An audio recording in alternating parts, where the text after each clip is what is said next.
రేవంత్ రెడ్డి గారి ప్రభుత్వం గత 8 నెలలుగా లక్షలాది మంది రైతుల జీవితాలతో చెలగాటమాడుతూ ఉన్నది. సరిగ్గా ఇదే రోజు పోయిన సంవత్సరం ఎక్కడైతే ఈరోజు మేము నిల్చొని ఉన్నామో లోవర్ మానేర్ డ్యాంలో 12 పైచిల్కు టీఎంసీలు ఆనాడు, అంటే సగానికి పైగా కెపాసిటీ ఆనాడు లోవర్ మానేర్ డ్యాంలో ఉండేది. సరిగ్గా ఇంకో 5 రోజుల తర్వాత పంపింగ్ అనేది టైంకి చేయడం వల్ల ఎల్ఎండి 24 టీఎంసీలు కూడా ఆనాడు మేము నింపి రైతుల గుండెల్లో ఒక భరోసా నింపగలిగినాం.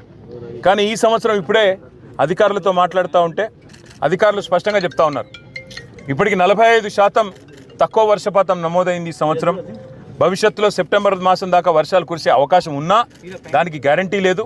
కాబట్టి పంపింగ్ అనేది ఇంకా మేము నిర్ణయం తీసుకోలేదు అని అధికారులు చెప్తా ఉన్నారు. ఇవాళ అక్కడ లక్షల క్యూసెక్కుల నీళ్లు కిందికి పోతా ఉన్నాయి ప్రతిరోజు కిందికి గోదావరి నదిలో. మేము అందుకే మా పార్టీ యొక్క శాసనసభ్యులు, శాసన మండలి సభ్యుల ఒక బృందం ఈరోజు అసెంబ్లీ సమావేశాలు ఉన్నప్పటికీ అందరం బయలుదేరి ఇక్కడికి వచ్చి ఇక్కడ ఎండిపోతున్న లోవర్ మానేర్ డ్యాము, దానిపైన ఉన్న మిడ్ మానేర్ డ్యాము, ఆ పైన ఉన్న ఎస్ఆర్ఎస్పి, అదేవిధంగా ఫ్లడ్ ఫ్లో కెనాల్ మీద ఉన్న వేలాది మోటార్లు, ఇవన్నీ కూడా మరి చూడడానికి, అదేవిధంగా ప్రభుత్వాన్ని డిమాండ్ చేయడానికి రంగనాయక సాగర్ కానీ, మల్లన్న సాగర్ కానీ, కొండపోచమ్మ సాగర్ కానీ, అన్నపూర్ణ రిజర్వాయర్ కానీ వీటన్నిటినీ నింపినట్టయితే రైతుల్లో ఒక భరోసా నింపినట్టయితుంది. సాగునీటి విషయంలో ఒక పూర్తి స్థాయి స్పష్టత రైతులకు వస్తుందనే ఉద్దేశంతో మేము ఈ కాళేశ్వరం సిస్టంలోని రిజర్వాయర్లు, అదేవిధంగా పంప్ హౌజులు, వాటి సందర్శనకు బయలుదేరి రాష్ట్ర ప్రభుత్వ దృష్టికి ముఖ్యంగా తీసుకొని ఒక్క విషయం రాదలిచినాం. రైతులు ఆందోళన చెందుతూ ఉన్నారు.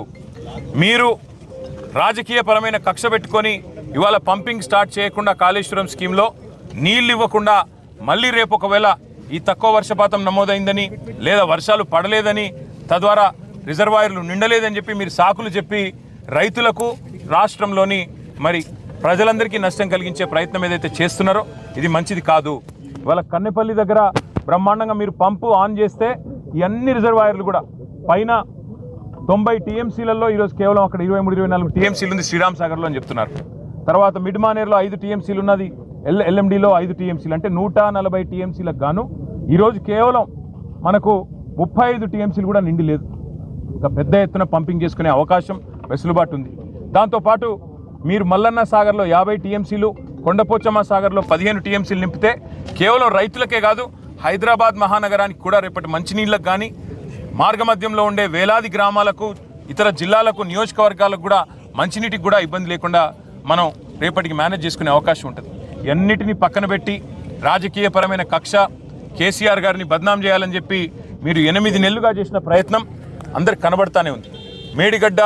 మేడి పండు అయిపోయిందని, మేడిగడ్డ ఏదో కొట్టుకపోతుందని, లక్షల కోట్లు కొట్టుకపోయినాయని మీరు చేసిన ప్రచారాలన్నీ ఉత్తివే అని చెప్పి స్పష్టంగా తేలిపోయింది. ఇవాళ మా శాసనసభ్యుల బృందం, మా శాసన మండలి సభ్యుల బృందం మేమందరం కూడా క్షేత్రస్థాయి పరిశీలనకు వచ్చి ఎండుతున్న రిజర్వాయర్లు, మండుతున్న రైతుల గుండెలు ఇవన్నీ శాసనసభ సమావేశాల్లోనే మీ దృష్టికి తేవాలన్న ఉద్దేశంతోనే మా పార్టీ అధినాయకులు కేసీఆర్ గారి ఆదేశం